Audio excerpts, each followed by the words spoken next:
నమః శివాయ. ఓం నమో నారాయణాయ. నరదృష్టి నివారణ, కర్మ నివారణ, సకల సంచిత కర్మ, ప్రారబ్ధ కర్మ, ఆగమిక కర్మ, దగ్ధ నివారణ, తులాభార కాల భైరవాయ నమో నమః. ఓం దిగంబరాయ విద్మహే తంత్రక్షేత్రాయ ధీమహి తన్నో సంహార కాల భైరవ ప్రచోదయాత్. ఓం శ్రీ మహాలక్ష్మీదేవ్యై నమోస్తుతే. ఓం గణానాం త్వా గణపతిగుం అవామహే కవిం కవీనాపవస్త్రవస్తవం జ్యేష్ఠరాజం బ్రహ్మణస్వత ఆన శృణ్వన్నోతిభిస్సీదసాదనగుం శ్రీ మహాగణాధిపతయే నమః. హరి ఓం. 1వ తారీఖు 9వ నెల 2024 నుండి 15/9/2024 వరకు పుట్టినటువంటి వారందరూ కూడా ముందస్తుగా జన్మదిన శుభాకాంక్షలు. గతంలో వివాహం అయినటువంటి వారికి వివాహ వార్షికోత్సవ శుభాకాంక్షలు. 1/9 నుండి 15/9 వరకు ద్వాదశ రాశుల్లో గ్రహ గమనాల్ని ఒకసారి వీక్షింపచేద్దాం. వృషభ రాశిలో దేవగురు బృహస్పతి శత్రుస్థానంలో సంచార స్థితి. మిథున రాశిలో కుజ భగవానుడు, కర్కాటక రాశిలో బుధ భగవానుడు, సింహరాశిలో ఏడాది తర్వాత రవి భగవానుడు, కన్యరాశిలో శుక్రుడు మరియు కేతు సంచార స్థితి, కుంభరాశిలో శని భగవానుడు వక్రగమన సంచార స్థితి, మీనరాశిలో రాహు భగవానుడు సంచార స్థితితో ద్వాదశ రాశుల్లో గ్రహ గమనాలు ఈ విధంగా ఉన్నాయి. అందరికీ ముందస్తుగా వినాయక చవితి పండగ శుభాకాంక్షలు. వినాయకుడు అనగానే అవిఘ్నములను తొలగించి ఐశ్వర్యాన్ని ప్రసాదించేటువంటి భగవంతుడు కనుక ఆది పూజ్య మహాగణాధిపతి. అంటే ఏ పూజను మనం ప్రారంభించాలనుకున్నా పసుపుతో చేసిన గణపతి స్వామికి మనం పూజ చేసుకుంటూ ఉంటాం. భాద్రపద మాస శుద్ధ చవితి వినాయక జయంతి సందర్భంగా గణపతి స్వామి యొక్క ఆశీస్సులు మనందరిపైన ఉండాలని కోరుకుంటూ, కైలాసనాథుడి యొక్క సుపుత్రుడి యొక్క ఆశీస్సులు మనందరిపైనను చూపిస్తూ, ఎవరికి ఎలాంటి కష్టాలు లేకుండా అందరికీ విద్య, విజ్ఞానము, ఉద్యోగము, వివాహము, సంతానము, రాజయోగము, రాజభాగ్యము, రాజభోగము, ఆనందయోగము, ఎవరికి ఏవేవి కావాలో అన్నీ ప్రసాదించే శక్తి ఆ విఘ్నేశ్వర స్వామి వారికి ఉంది కనుక అందరిపైనను గణపతి స్వామికి ఆశీర్వాదాలను కోరుకుందాం. దయచేసి వినాయక చవితి రోజు సాయం సంధ్యాకాల సమయంలో ఎవరు దయచేసి ఆకాశంలో ఉండబడినటువంటి చంద్ర భగవానుణ్ణి ఎవరూ దర్శించవద్దు.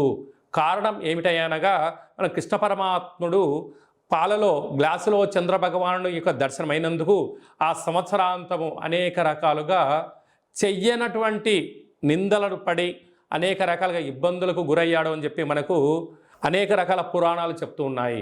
కనుక దయచేసి మనం ఎవరము కూడా చూడకుండా ఉండే ప్రయత్నం చేయండి. పరిస్థితుల ప్రభావం చేతనో ఏదో పరిస్థితుల ప్రభావం చూసినట్లయితే దగ్గరగా ఉండబడినటువంటి గణేశ స్వామివారి యొక్క మండపం దగ్గరికి వెళ్ళి ఆ అక్షంతలు వేసుకొని స్వామివారికి మనసారా దండం పెట్టుకోగలిగినట్లయితే ఆ యొక్క చంద్ర దర్శన దోషం తొలగిపోతుందని చెప్పి గమనించగలగాలి. వీలైనంత వరకు కలుషితము కానటువంటి అంటే రసాయనిక రంగులతో తయారు చేసినటువంటి వినాయకుడిని కాకుండా ఆర్గానిక్ సహజ సిద్ధమైన రంగులను ఏర్పాటు చేసినటువంటి గణపతి స్వామిని పూజించుకుందాం.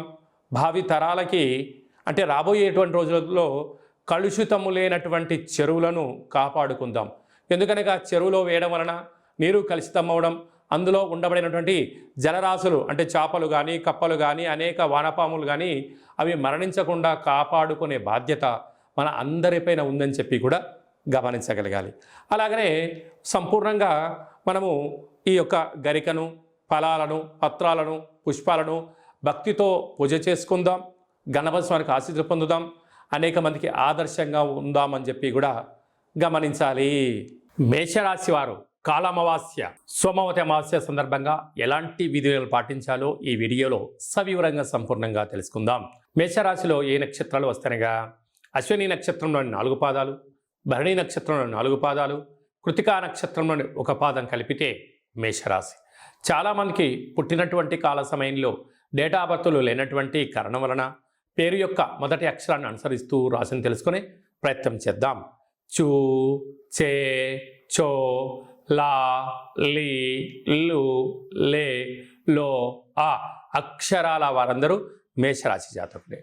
వీరికి ఈ సోమవతి అమావాస్య మంగళవారం రోజు అమావాస్య రావడము, రాశాధిపతి కుజుడవడం, ఈ సంవత్సరం అధిపతి కూడా కుజుడే అవ్వడం వలన వీలైనంత వరకు సోమవారం మంగళవారం ఈ యొక్క మేషరాశి జాతకులు మౌనం, ధ్యానం, ఆధ్యాత్మికతగా ఉండడం, వీలైతే ఓం మహాకాళీ దేవ్యై నమః, ఓం కాలభైరవాయ నమః, లేకుంటే ఓం నమ శివాయ అనేటువంటి మంత్రాన్ని వీలైనంత వరకు సమయం దొరికినప్పుడల్లా పారాయణం చేయగలిగినట్లయితే సోమవతి యొక్క అమావాస్య అంటే మహాదేవుడి యొక్క ఆశీస్సులు, కాళభైరవ స్వామికి ఆశీస్సులు, మంగళగౌరీదేవి కాళికామాత ఆశీస్సుల వలన రుణ సమస్య, రోగ సమస్య, శత్రు సమస్య తొలగిపోతుందని చెప్పి గమనించాలి.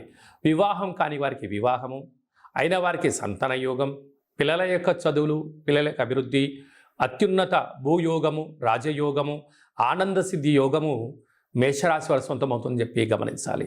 2వ స్థానంలో గురు సంచార స్థితి, 3వ స్థానంలో కుజ భగవాడు యొక్క సంచార స్థితి, అర్ధాష్టమ బుధ సంచార స్థితి ఉన్నప్పుడు విద్యలో, ఉద్యోగంలో, వ్యాపారంలో ఆటంకాలను తొలగించుకునే ప్రయత్నం చేయండి. అలాగనే సంతాన స్థానంలో రవి సంచార స్థితి ఉండడం వలన నూతనంగా వివాహమైన వారికి వివాహ తదనంతరము మొదటి పుత్రిక సంతాన యోగ్యము, పిల్లల యొక్క అభివృద్ధికి మేషరాశి వారు పెద్దపీట వేయడం జరుగుతుందని చెప్పి గమనించాలి. లాభస్థానంలో శని భగవానుడు వక్రగమనంగా 30 సంవత్సరాల తర్వాత జరుగుతున్నటువంటి సంచార స్థితి అవ్వడం వలన, వ్యయంలో రాహు సంచార స్థితి ఉండడం వలన వీలైనంత వరకు మేషరాశి వారు తొందరపడి నిర్ణయాలు తీసుకోవద్దు. మీ వ్యక్తిగత అభిప్రాయాలు ఎవరితో షేర్ చేసుకోవద్దు. అంతర్గతమైనటువంటి రహస్య చర్చలకు ఇది సరైన సమయం కాదు. ఫోన్లు, ఓటీపీలు, లావాదేవీల విషయంలో 3వ వ్యక్తుల యొక్క ప్రమేయం ఉండి మిమ్మల్ని మానసికంగా రుణపరమైనటువంటి ధనపరమైన చిక్కులకు మిమ్మల్ని ఇబ్బంది చేసే పరిస్థితి ఉంటుంది. కనుక బ్యాంకు యొక్క లావాదేవీలు, ఓటీపీలు, ఎవరో ఫోన్ చేసి మీకు ఏదో ఒక నెంబర్ వచ్చింది అని చెప్పమని చెప్తే దయచేసి అలాంటివి చెయ్యొద్దు అని చెప్పి గుర్తుపెట్టుకోవాలి. లేకపోతే ఈ కాళ అమావాస్య, సోమవతి అమావాస్య సందర్భంగా రుణ సమస్యలు, భూ సమస్యలు, శత్రు సమస్యలు, కోర్టు సమస్యలు పొంచి ఉన్నాయి. కనుక మీ జన్మ నక్షత్రం రోజున, అలాగనే అమావాస్య తిథి ఎందున, అష్టమి తిథి ఎందున దూర వాయు జల ప్రయాణాలు పెట్టుకోవద్దు. విందులకు, వినోదాలకు కూడా దూరంగా ఉండండి. వీలైనంత వరకు సాత్విక ఆహార భోజనం చేయండి. అసలే వర్షాకాలం అవ్వడం వలన వర్షాలు ఈ సంవత్సరం చాలా అధికంగా పడే అవకాశాలు ఉన్నాయి. నదుల ఎంట, చెరువుల ఎంట, అలాగా విహారయాత్రలకు వెళ్ళడం కొద్దిపాటి వాయిదా వేసుకోవడం ఉత్తమోత్తంగా ఉండాలి. వాహన ప్రయాణాలు చేసేటప్పుడు ప్రమాదాలు పొంచి ఉన్నాయి కనుక వీలైనంత వరకు మితిమీరిన వేగం పనికిరాదు, ఆవేశం అసలే పనికిరాదు. వాగ్వివాదాలకు, గొడవలకు దూరంగా ఉండండి. వీలైనంత వరకు విఘ్నేశ్వర స్వామి యొక్క సేవలో పాల్గొనండి. అలాగనే వ్యవసాయ సోదరీమణులు, గృహ భవన నిర్మాణ కార్యక్రమం చేసేవారు, అలాగనే ఆహార ఉత్పత్తులు, హోటల్ వ్యాపారాలు, స్వీట్ హౌస్లు, అలాగనే స్వయం వృత్తులు, సేవా రంగాలు, సాఫ్ట్వేర్, హార్డ్వేర్, యానిమేషన్స్, క్రియేటివిటీ రంగాల్లో ఉండబడిన వారికి ఓపిక, పట్టుదల అవసరం ఉన్నంత వరకే మాట్లాడగలిగినట్లయితే రాబోయే కాలము బంగారు భవిష్యత్తు రోజులుగా భావించగలగాలి.